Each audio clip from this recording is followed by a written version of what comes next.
So hello mga kulitshop, isang magandang tanghali po sa ating lahat. Ayan, nandito tayo sa loob ng ating sasakyan, ano? At ganito na rin ba ang handle grip ng inyong sasakyan, ng kotse nyo na Toyota?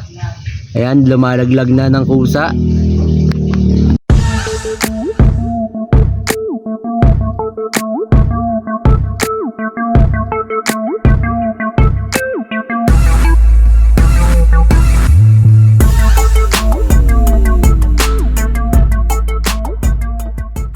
So kung mapapansin nyo, yung tatlong handle ng sasakyan natin, ayan, ito isa, pwede palta na. Nakastick pa siya na nakataas. Ayan. Ayan, di ba? So pag binaba natin siya, ayan, tumataas ulit. Ayan, medyo mabagal na nga lang, pero hindi katulad nito. Itong isang to, pag tinaas natin, bumabalik na siya ng pababa. So nangyari kasi niya, nasira na yung kanyang spring. So ang gagawin natin, papalitan natin siya para maayos naman yung ating sasakyan. Sana pala dalawa na yung binili ko. Ayan. Medyo mababa na rin yung isa. Anyway, ito na lang muna ang isang concern natin dahil ito naman talaga yung pinaka problema pa.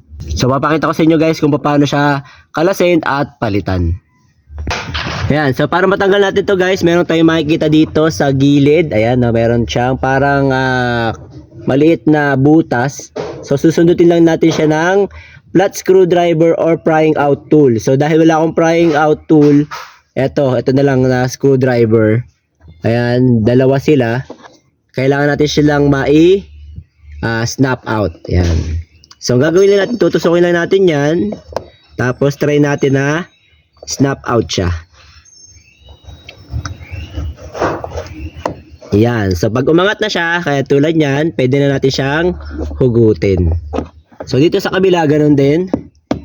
Ayan, para madali. Ayan, yung ginawa ko, hinila ko rin dito sa ilalim. Okay, pwede na siya masira. Ayan. So hanggang sa mahugot nyo siya. Hugutin lang natin na ganyan. Tapos itong kabila, ayan, hugot din. Ayun. Okay. And then, dito, ayan, huhilahin lang natin siya. Ayun.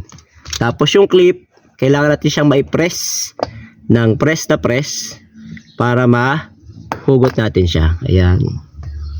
Ito naman sa kabila, ganun din. Okay. So, ganun lang kadali guys magtanggal ng handle grip natin. Natanggal na natin sa ilang easy steps. Alright. So, punta naman tayo dun sa binili natin na item. Ito naman yung in-order natin from Hilon. PLB Hilon. Ayan. So sa halagang 160 pesos. Ito napakadali lang doon mating nito guys. Pagka-order natin, one day lang dumating na yung parcel natin. Ganun kabilis. Yan. So doon sa Lazada kasi usually doon tayo nag-order. Chinek natin parang mga pre-order yung mga kanilang ganito. 1 month bago dumating. Yung pinaka mabilis nila is parang 5 days. So kaya napag-desisyon na natin na sa Shopee kumuha ngayon. Ayan. So ito yung 160 pesos. Sa Lazada to nasa 170, 175, 200 pesos. So ito yung package natin. RLB Hilon. Ayan. So check natin kung tama yung dumating na items. So first time kong nag-order dun sa shop na yon, nakita ko lang siya dun sa isang post, no, sa YouTube. Tapos meron siyang link. Chinek ko yung link tapos eto na nga. Tinry nating umorder dun sa link na yon. So ilalagay ko na lang yung link natin para sa ganitong parcel dito sa ating video sa description, no?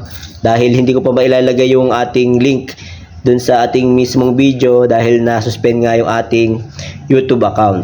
So, kung mapapansin nyo guys, dito sa nasira, ayan, wala na siyang laban. Sira na yung spring, natanggal yung spring dito.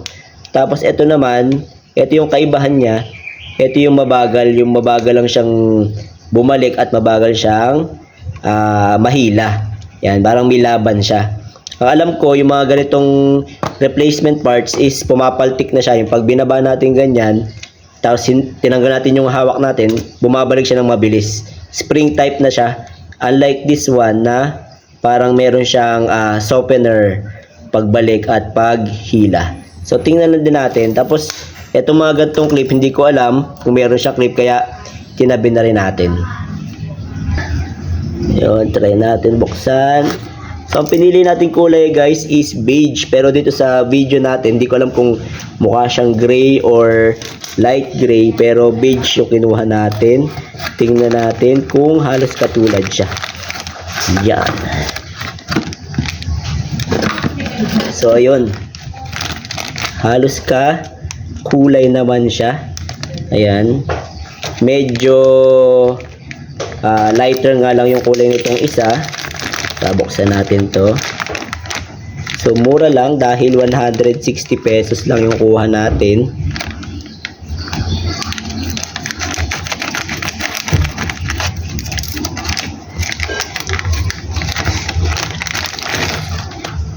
Yun, di ba? May kasama na siyang clip. Tingnan natin. Halos ka sukat naman siya. Ayan, hindi malayong malayo yung difference.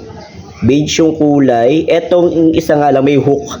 Bumili na ako nung may hook para pagka may sasabitin tayong hanger or something, hindi na kailangan nating ibabato. Ayan. So meron din naman siya nito, din nga. Meron siya din itong kulay black. Pero malambot lang siya. Ayan, oh, malambot. Unlike this one, may mararamdaman nyo talaga yung ganit. No, may ganit siya. Yan. Etong isa, wala siyang ganit eh. Kaya pagka binaba natin to, papaltok siya. Yan, mabilis. Babalik siya dun sa dati niyang pwesto. Yan, yun yung sinasabi natin. Okay, so halos magkatulad din naman siya ng size. Ayan guys. Okay, ang kulay halos pareho lang din. Yun nga lang talaga yung pinagkaiba lang nila is yung hook. Again, this is 160 pesos from Hilon. So I don't know kung ito talaga yung shop. Ang maganda lang sa kanya talaga is mabilis ang kanilang delivery. One day lang may i-deliver na agad sa inyo. So alam ko sasalpak na lang natin to dun sa ating mismong slot para dito, no. So ito tatabi na lang natin for reference sa susunod, tsaka yung clip para if ever na masira yung clip nun, meron tayong pamalit na clip. So tara, kabit natin guys. Okay, so para may kabit natin siya guys, ayan, medyo inangat ko na lang siya ng konti para yung clip guys is madaling maipasok dito sa butas. Ayan. Kasi kung naka push na siya, medyo nakalak na siya eh, kasi yung butas nito mas maliit. Hindi siya agad papasok, medyo mahihirapan kayong ipasok yung clip niya. So mas maganda kasi mailalak natin siya ng maayos, kaya medyo ipoporma natin muna siya ng nakaganyan para maliit lang yung pasokan ng clip niya. Then tatapat lang natin dito sa mga butas. Ayan. So make sure lang na halos tapat sila.